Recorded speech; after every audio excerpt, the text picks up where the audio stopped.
como vocês estão bem, gente?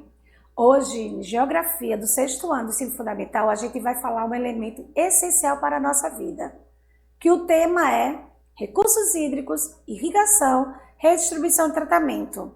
Nossa aula 15. Vocês descobriram qual era o nosso elemento, gente? Água. Me diga, vocês já beberam água hoje? Porque antes de começar a nossa aula aqui, a garganta já pifou, minha garrafinha tá ali ao lado, eu já tomei uns goles d'água para poder falar tranquila com vocês. Portanto, gente, água é um elemento muito, muito importante para a nossa vida. O nosso corpo está em fase de 60% a 70% do peso corporal. Então, vai regulando a nossa temperatura interna e é essencial para as funções orgânicas. Imagina a gente sem uma gota d'água. A gente não sobrevive. Fome a gente pode até passar, mas água, gente, não. Porque nosso organismo precisa mais ou menos de 2 a 4 litros de água por dia. Então, água é essencial para tudo, para preparar mamadeira para o seu neném, para o seu filhote, comidinha, limpeza da casa. Esse período que estão passando da pandemia, a água é essencial sim para a gente evitar ter contato, para ter a limpeza, não só o uso do álcool, mas também de ter uma limpeza, chegar da rua, fazer. Então, a gente precisa da água, tomar um banho, lavar logo nossas roupas. Então, água é essencial. Dos 4 elementos, um dos mais essenciais. Então, vamos lá. Ela é uma substância totalmente abundante na nossa Terra. É sim. Porém, ele apresenta 3/4 da superfície do planeta. Dê uma olhada aí nos slides para ver a origem da água. Bom, resfriamento, o centro da Terra, você sabe que o centro da Terra é o núcleo, então ele é muito quente. Ele precisa de resfriamento e aquecimento da Terra. Eram expelidos o hidrogênio e o oxigênio. Ao redor dele vem a condensação do vapor em formato de chuva. E a formação dos oceanos, que é o último rodelinho aí, primitivos. Essa faz parte da origem da nossa água. E onde é que a gente encontra, professora, a água? Bom, meus anjos, meus cotocos de gente, a gente encontra água onde? Só na nossa casa? Claro que não. A Compesazinha vai trazer, beleza, mas tem casa que não tem o caninho da Compesa que traz até nós. Temos os oceanos e as calotas polares, a atmosfera sob a forma de nuvem. Hoje a gente está meio nublado. O nosso azul do nosso céu está cheio de nuvenzinha, meio cinzenta, porque provavelmente ao cair da tarde vai ter chuva. Vem as nossas águas do céu. Nos continentes, em rios, lagos, glaciares e aquíferos, temos nossos aquíferos, a nossa água, contida em todos os organismos vivos. Nós, seres humanos e os animais, temos água no corpo, tá certo? É onde a gente encontra a água, tá bom, meus amores? Bom, e a água, ele é um recurso hídrico? É sim. Se a gente poder considerar os recursos hídricos em 3 aspectos distintos, em função da sua utilidade, seria como um elemento ou componente físico da natureza, né? Como ambiente para a vida, que é o ambiente aquático, né? O aquático não é o terrestre. E como fator indispensável para a manutenção da vida terrestre, a nossa água. Esses 3 elementos, com sua função, sua utilidade bem distinta, faz parte dos recursos hídricos. Olhe novamente aí os slides, meus amores, a disponibilidade da água no mundo. Poxa, prof, água salgada 97,5%? É sim, gente, praticamente água salgada no nosso planetinha. Só uma parcela mínima, 2,5%, e essa parcela mínima de água é que vai inundar o mundo todo. Nosso Brasil, graças a Deus, ele é abundante em água doce, tanto a doce como a salgada, tá? Mas no mundo não tem tanto. Por isso que a água lá fora é um pouco cara. Quem já viajou fora do Brasil sabe que uma garrafinha d'água custa em média uns 8 para 9, 10 reais. É sim, gente. Então vamos lá. Como é que é a maior parte da água presa em geleiras, que é 58,9%? O subsolo fica em torno de 30,8%. E um pouco, esse verdinho que é bem fininho ali, 0,3%, tá a água em lagos e rios no mundo todo. Tá bom, meus amores? Preste atenção, dê mais uma olhada aí no gráfico para ver o quantitativo de porcentagem de água no mundo todo. Estão dando uma olhada? Vou deixar um tempinho. 3, 2, 1. Vamos lá. Bom, e o ciclo hidrológico, prof? Bom, o ciclo hidrológico, vocês estão vendo aí no slide, veja que bonito. Olha, o ciclo da água é um movimento que ela faz na natureza. Esse movimento é o infinito circular. Vida começa, termina, é circular. Então, pode ocorrer um processo de evaporação das águas de superfícies, como os rios, lagos, oceanos, do nosso planeta, Terra, e de toda a transpiração dos seres vivos. Dê uma olhada no gráfico novamente. A água, armazenamento de água nos rios, oceano, cria evaporização, há uma condensação nas nuvens, há também uma evapotranspiração da nossa Terra. Ela vai armazenar água na atmosfera, depois cai precipitação. Precipitação, gente, é um nome técnico para chuvas, tá? Chuvas é precipitação, é a mesma coisa. O armazenamento de água nas calotas de gelo, né, polares, também ela vai entrando pela infiltração para ficar lá embaixo do subsolo, né, nos lençóis freáticos.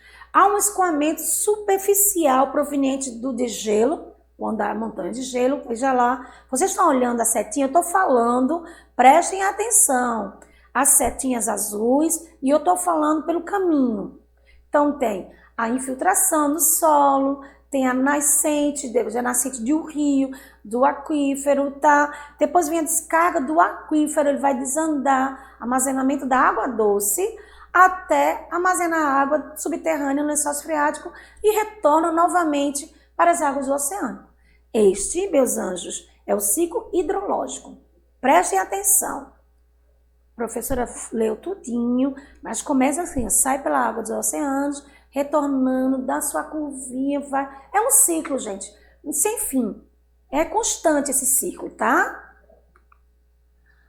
O uso da água. A gente usa a água como, professora? Só na nossa casa, no comércio, nas indústrias, em tudo que é canto a gente utiliza a água. Então, bora ver os usos industriais. Para que serve? Bom, tem finalidade de lavar materiais e equipamentos, dissolver substâncias, resfriar objetos quentes, etc.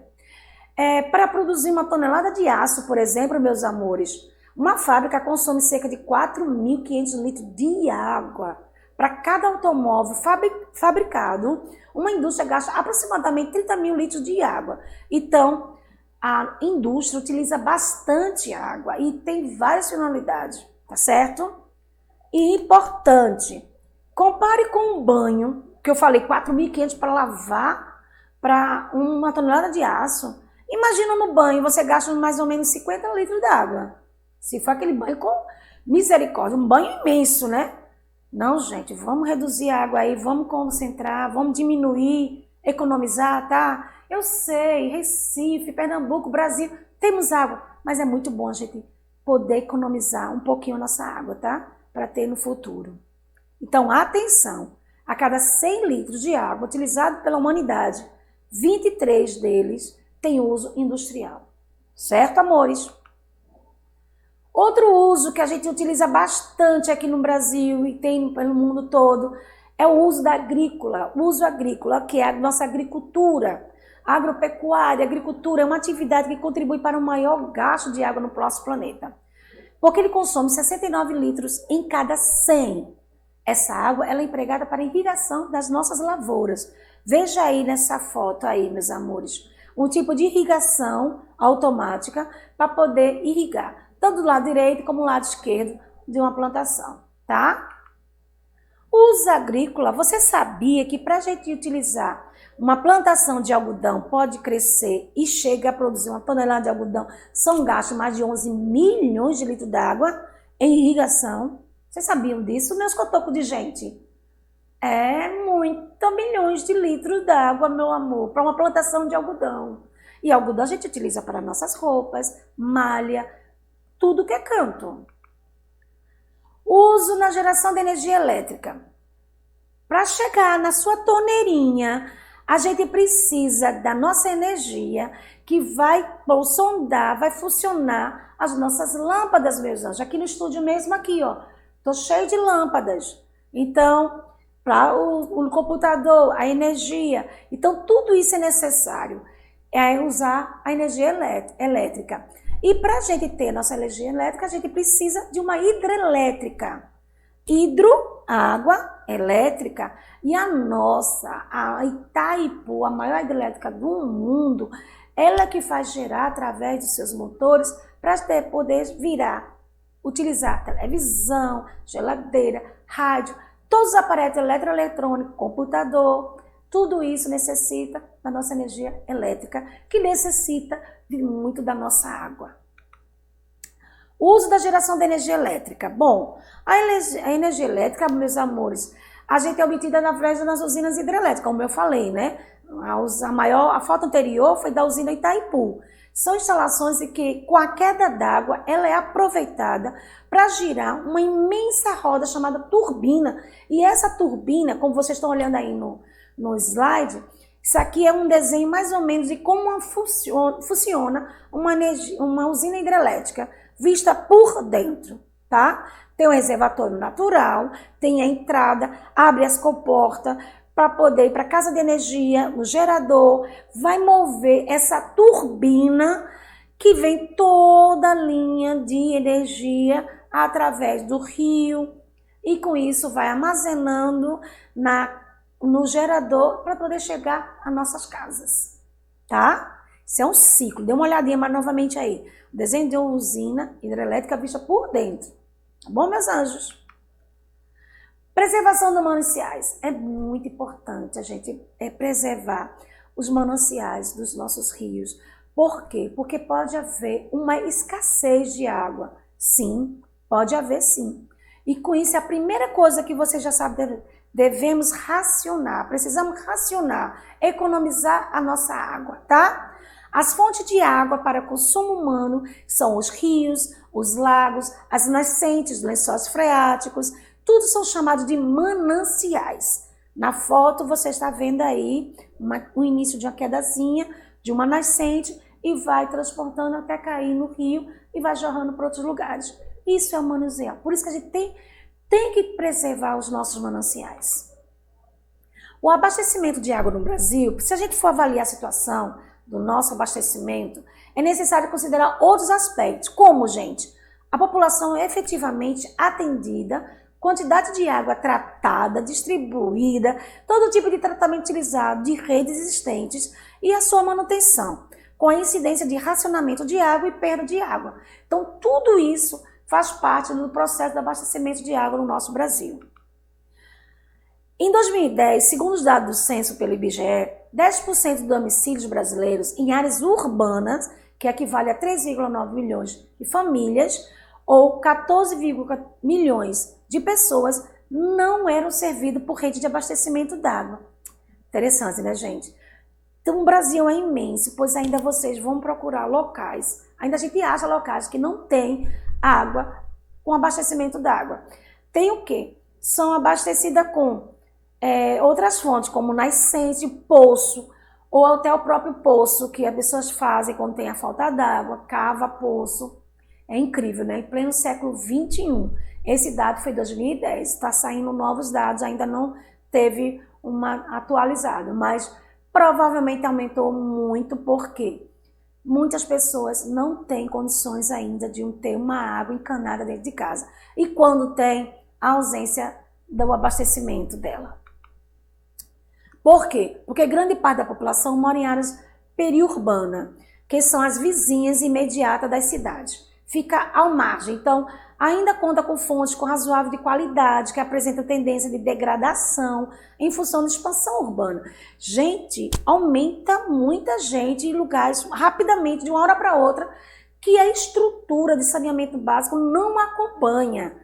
A praticidade, as prefeituras, então o Estado, enfim, é tão rápido que a demanda é muito maior. Então, alguns serviços de saneamento básico ainda estão um pouco deficientes, tá? Então, por exemplo, essa imagem aí, tá esgoto céu aberto, numa favela estrutural, Brasília, que é uma cidade planejada. Vocês têm uma ideia, acontece isso também, tá? Abastecimento ainda, o volume diário de água distribuída na rede de esgoto geral foi 2.260 litros de habitante. O volume vai variando de região do país, sendo que o Sudeste chegou a 360 litros pessoa por dia. Enquanto aqui no Nordeste, gente, que a gente sabe que é próximo do sertão, a gente tem uma escassez muito grande de água, fica em torno de 170 litros por pessoa. Então, quase menos a metade, né, meus amores? Irrigação. Como a gente viu logo no início para a agricultura, a gente precisa de uma irrigação, que é uma técnica utilizada na agricultura com o objetivo de fornecimento e controlar a água para não ter desperdício, para apoiar a planta e com isso poder uma quantidade suficiente para assegurar a sua produtividade e a sobrevivência da plantação. Quais são os métodos, gente? Irrigação por superfície, irrigação por aspersão, irrigação localizada e irrigação por superfícies ou subirrigação. Vamos olhar primeiro para a irrigação por superfície. Então, utiliza a superfície do solo, distribui a água na superfície por gravidade. Como vocês estão olhando aí, o slide. Vê que coisa linda a plantação e a água utilizando pela superfície. Depois vem a irrigação por aspersão. Eita, que nome, prof! A água ela é aplicada no solo de forma de chuva por aspersores. Aspersores, gente, pode ser utilizado como combate à geada, aumentar a umidade relativa, reduzir ou aumentar a temperatura e descarte de resíduo, tá? Então, por esse é o método de irrigação por aspersão. Irrigada localizada, João, o nome já está dizendo. É a aplicação da água localizada sobre a superfície, sobre o solo e sobre a área sombreada pela copa das plantas. Já é bem especificamente, uma irrigação bem localizada da plantação. Como vocês estão olhando aí, uma foto da irrigação localizada. E ainda tem irrigação por superfícies ou subirrigação, que é a água aplicada abaixo da superfície do solo, diretamente nas raízes das plantas. A ação capilar vai atrair a água do solo para a zona radicular. Então, esse foi o assunto dado para a nossa água. Vocês viram que a água tem o seu ciclo, tem um método, tem a sua irrigação, que utiliza muito na agricultura, tem na nossa região urbana e ao redor da região urbana, o perímetro urbano. Tá, meus amores? Só foi do rural para o campo, do rural para o urbano. Então, nada melhor do que a gente revisar com a atividade de revisão. Eita, prof, revisar a atividade de revisão. Esquece, deleta aí, foi um erro. Então, vamos lá para a nossa primeira atividade? Vamos lá, meus amores. A irrigação da agricultura é responsável pelo consumo de mais 2/3 de toda a água retirada dos rios, lagos e lençóis freáticos do mundo. Mesmo no Brasil, onde achamos que temos muita água, os agricultores que tendem a produzir alimentos, eles também enfrentam secas periódicas a uma compensação, uma competição crescente por água, né, gente? Nós sabemos que no Brasil temos água abundante, mas temos período ao longo do ano que o Sudeste fica um pouco mais seco, o Nordeste fica mais seco ainda, então necessitamos de racionar nossa água, para economizar. Então, no Brasil, as técnicas de irrigação utilizadas na agricultura produzem impactos socioambientais como? Então, vamos lá. A letrinha A, redução de custo de produção, prof. Letrinha B, agravamento da poluição hídrica. Letrinha C, compactação do material do solo. Ou a letra D, meus amores, redirecionamento dos cursos fluviais. Vamos pensar um pouquinho aí, que tudo que a gente revisou, reduzir custo de produção, agravar a poluição hídrica, compactação do material do solo ou redirecionamento de cursos fluviais. Qual seria essa resposta, meus anjos?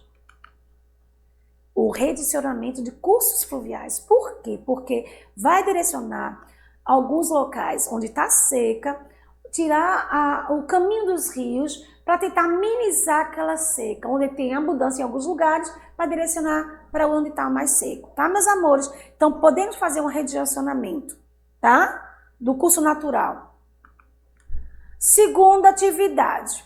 À medida que cresce a população e a cidade, começa a encher de gente, a população sai do campo, vai para o centro urbano, começa gente precisar de mais água. A água utilizada de diversas formas, como uso doméstico, nas indústrias, na agricultura e na pecuária. Então, com relação à demanda de água, meus amores, qual vai ser a alternativa correta, onde mostra que a água ela é requerida com maior quantidade? Será que na letrinha A, com uso doméstico, atividades cotidianas como a limpeza e lazer?